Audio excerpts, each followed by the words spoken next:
ರಾಜ್ಯದಲ್ಲಿ ಕಿಚ್ಚು ಹೊತ್ತಿಸಿದ ಬಿಡದಿ ಟೌನ್ಶಿಪ್ ಯೋಜನೆ ರೈತರ ಪರವಾಗಿ ಹೋರಾಟಕ್ಕಿಳಿದ ಬಿಜೆಪಿ ನಾಯಕರು ಬಹುದಿನಗಳ ಬಳಿಕ ರೈತರಿಗೆ ಧ್ವನಿಯಾಗೋದಕ್ಕೆ ಮುಂದಾಗ್ತಾ ಇದೆ ಕೇಸರಿ ಪಡೆ.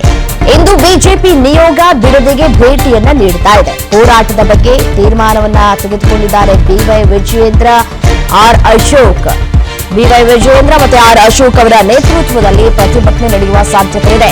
ಕೆಂಪಯ್ಯನಪಾಳ್ಯ, ಅಳಾಳು ಸಂದ್ರ, ಹೊಸೂರು ಮತ್ತೆ ಬನ್ನಿಗಿರಿ ಗ್ರಾಮಕ್ಕೆ ಭೇಟಿಯನ್ನ ಕೊಡ್ಲಿಕ್ಕಿದ್ದಾರೆ. ಈಗಾಗಲೇ ರೈತರ ಜೊತೆ ಕೈ ಜೋಡಿಸಿ ಹೋರಾಟವನ್ನ ಮಾಡ್ತಾ ಇದೆ ಜೆಡಿಎಸ್.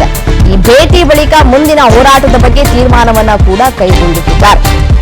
ಈಗಾಗಲೇ ಒಂದು ಕಡೆ ನಿಖಿಲ್ ಕುಮಾರಸ್ವಾಮಿ ಅವರು ಖುದ್ದು ಹೋಗಿ ರೈತರ ಪರವಾಗಿ ಧ್ವನಿ ಎತ್ತಿದ್ದನ್ನ ನೀವು ಎಲ್ಲರೂ ಕೂಡ ಗಮನಿಸಿದ್ದೇವೆ. ಖುದ್ದು ನಿಮ್ಮ PNS ವಿಸ್ತಾರ ನ್ಯೂಸ್ ಅಲ್ಲಿಂದಲೇ ಗ್ರೌಂಡ್ ರಿಪೋರ್ಟ್ ನ ಕೂಡ ನೀಡಿತ್ತು.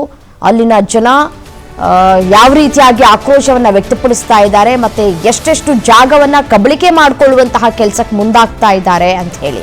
ರೈತರು ಫಲವತ್ತಾದ ಭೂಮಿಯನ್ನ ಬಿಟ್ಟು ಕೊಡೋದಕ್ಕೆ ರೆಡಿ ಆಗಿಲ್ಲ. ಸೊ ಹಾಗಾಗಿ ಈ ಫಲವತ್ತಾದ ಭೂಮಿಯಲ್ಲಿ ನಾವು ದಿನಕ್ಕೆ 20 ರಿಂದ 50 ಸಾವಿರ ಸಂಪಾದನೆ ಮಾಡ್ತೀವಿ, ಸಾಕಷ್ಟು ಕೃಷಿಗಳನ್ನ ನಾವು ಮಾಡ್ತೀವಿ. ಈ ರೀತಿಯಾದಂತಹ ಫಲವತ್ತಾದ ಭೂಮಿಯನ್ನ ಬಿಟ್ಟು ಕೊಡೋದಕ್ಕೆ ನಾವು ರೆಡಿ ಇಲ್ಲ ಅಂತ ಹೇಳಿ ತಮ್ಮ ಹಠವನ್ನ ಮುಂದುವರಿಸಿಕೊಂಡು ಹೋಗ್ತಾ ಇದ್ದಾರೆ. ಬಟ್ ಆದ್ರೆ ಇಲ್ಲಿ DK ಶಿವಕುಮಾರ್ ಅವರು ಹಠಕ್ಕೆ ಬಿದ್ದಂತೆ ಕಾಣಿಸ್ತಾ ಇದೆ. ಇದೆಲ್ಲವನ್ನು ಕೂಡ ನಾವು ಮಾಡಿಯೇ ತೀರ್ತೀವಿ ಅಂತ ಕೂಡ ಹೇಳ್ತಾ ಇದ್ದಾರೆ. ಈ ಬಿಡದಿ ಟೌನ್ಶಿಪ್ ಯೋಜನೆ ವಿರುದ್ಧ ಅನ್ನದಾತರು ಇದೀಗ ಹೋರಾಟವನ್ನ ಏನ್ ನಡೆಸ್ತಾ ಇದ್ದಾರೆ, ಅದಕ್ಕೆ ಈಗ ಬಿಜೆಪಿಯು ಕೂಡ ಸಾಥ್ ಕೊಡೋದಕ್ಕೆ ಮುಂದಾಗ್ತಾ ಇದೆ. ಇವತ್ತು ಖುದ್ದು ಭೇಟಿಯನ್ನ ಕೂಡ ಕೊಡ್ಲಿಕ್ಕಿದ್ದಾರೆ, ಹೋರಾಟವನ್ನ ಕೂಡ ಮಾಡ್ಲಿಕ್ಕಿದ್ದಾರೆ ರೈತರ ಪರವಾಗಿ.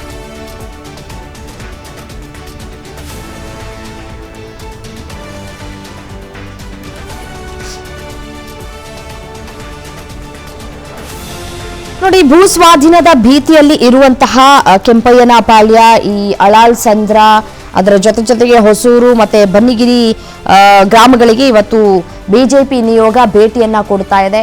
ಅಲ್ಲಿನ ರೈತರ ಕಷ್ಟಗಳು ಅಥವಾ ಅಲ್ಲಿ ಆಗ್ತಾ ಇರುವಂತಹ ಸಮಸ್ಯೆಗಳ ವಿಚಾರಕ್ಕೆ ಸಂಬಂಧಪಟ್ಟಂತೆ ಅವರ ಅಹವಾಲುಗಳನ್ನು ಸ್ವೀಕಾರ ಮಾಡಲಿಕ್ಕಿದ್ದಾರೆ ನಾಯಕರುಗಳು.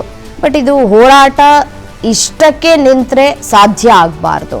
ಮುಂದಿನ ದಿನಗಳಲ್ಲಿ ಬಹುದೊಡ್ಡ ಹೋರಾಟವನ್ನ ಮಾಡಿದ್ರೆ ಏನಾದ್ರೂ ಸರ್ಕಾರ ಒಂದು ಕಡೆ ತೀರ್ಮಾನವನ್ನ ತೆಗೆದುಕೊಳ್ಳಬಹುದೇನೋ. ಇದೇ ವಿಚಾರಕ್ಕೆ ಸಂಬಂಧಪಟ್ಟಂತೆ ಮತ್ತಷ್ಟು ಡೀಟೇಲ್ಸ್ ಕೊಡ್ತಾ ಹೋಗ್ತಾರೆ ನಮ್ಮ ಪ್ರತಿನಿಧಿ ಧ್ರುವ ದೂರವಾಣಿ ಸಂಪರ್ಕದಲ್ಲಿದ್ದಾರೆ. ಧ್ರುವ, ಮೊನ್ನೆ ಅಷ್ಟೇ JDS ನ ನಾಯಕರು ಖುದ್ದು ಭೇಟಿ ಕೊಟ್ಟು ಕಂಪ್ಲೀಟ್ ಆಗಿ ಮಾಹಿತಿಯನ್ನ ಹಂಚಿಕೊಂಡ್ರು, ಏನೆಲ್ಲ ಸಮಸ್ಯೆ ಆಗ್ತಾ ಇದೆ ಅಂತ ಹೇಳಿ.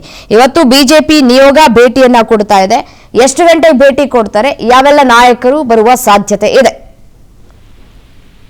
ರಮ್ಯಾ, ಮುಖ್ಯವಾಗಿ ಇವತ್ತು ಬಿಜೆಪಿ ನಿಯೋಗ ಬಿಡದಿಗೆ ಭೇಟಿಯನ್ನ ನೀಡುತ್ತೆ. ಇದರಲ್ಲಿ BY ವಿಜಯೇಂದ್ರ ಏನಿದ್ದಾರೆ ಬಿಜೆಪಿಯ ರಾಜ್ಯಾಧ್ಯಕ್ಷರು, ಅವರ ನೇತೃತ್ವದಲ್ಲಿ ಈ ಒಂದು ನಿಯೋಗ ಭೇಟಿಯನ್ನ ಕೊಡೋದು. ಅದರಲ್ಲಿ ವಿಪಕ್ಷ ನಾಯಕರಾದ ಆರ್ ಅಶೋಕ್, ಅದಾದ ನಂತರ ವಿಪಕ್ಷ ನಾಯಕ ಚಲವಾದಿ, ಮೇಲ್ಮನೆ ವಿಪಕ್ಷ ನಾಯಕ ಚಲವಾದಿ ನಾರಾಯಣ ಸ್ವಾಮಿ, ಮಾಜಿ DCM ಅಶ್ವಥ್ ನಾರಾಯಣ, ಹಾಗೆ ಮಾಜಿ ಸಚಿವ ಸುರೇಶ್ ಕುಮಾರ್ ಸೇರಿದಂತೆ ಅನೇಕ ಪ್ರಮುಖರು ಈ ಭೇಟಿಯನ್ನ ನೀಡ್ತಾರೆ. ಅವರು ಮುಖ್ಯವಾಗಿ ಕೆಂಪಯ್ಯನಪಾಳ್ಯ, ಅರಳಾಳು ಸಂದ್ರ, ಹೊಸೂರು ಮತ್ತು ಬನ್ನಿಗೇರಿ ಗ್ರಾಮಕ್ಕೆ ಭೇಟಿ ನೀಡಿ ಅಲ್ಲಿ ರೈತರ ಜೊತೆ ಕೈ ಜೋಡಿಸ್ತಾರೆ.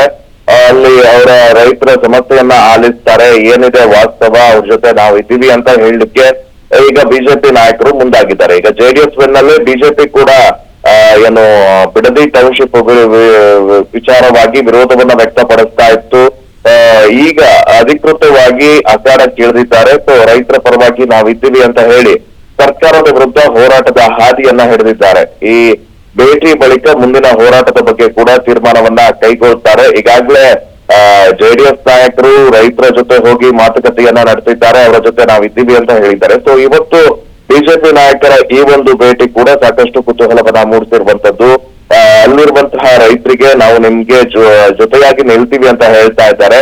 ಬಿಡದಿ ಟೌನ್ಶಿಪ್ ವಿಚಾರವಾಗಿ ಈಗಾಗಲೇ ದಿನನಿತ್ಯ ಹೋರಾಟಗಳು ನಡೀತಾ ಇದ್ದಾವೆ. ಸೊ ಈಗ ಬಿಜೆಪಿ ಎಂಟ್ರಿ ಆಗಿರೋದು ಇದು ಮತ್ತಷ್ಟು ಹೋರಾಟಕ್ಕೆ ದಾರಿಯನ್ನ ಮಾಡಿಕೊಟ್ಟಿದೆ. ರಮ್ಯಾ, ಓಕೆ, ಥ್ಯಾಂಕ್ ಯು ತಮ್ಮೆಲ್ಲ ಮಾಹಿತಿಗೆ.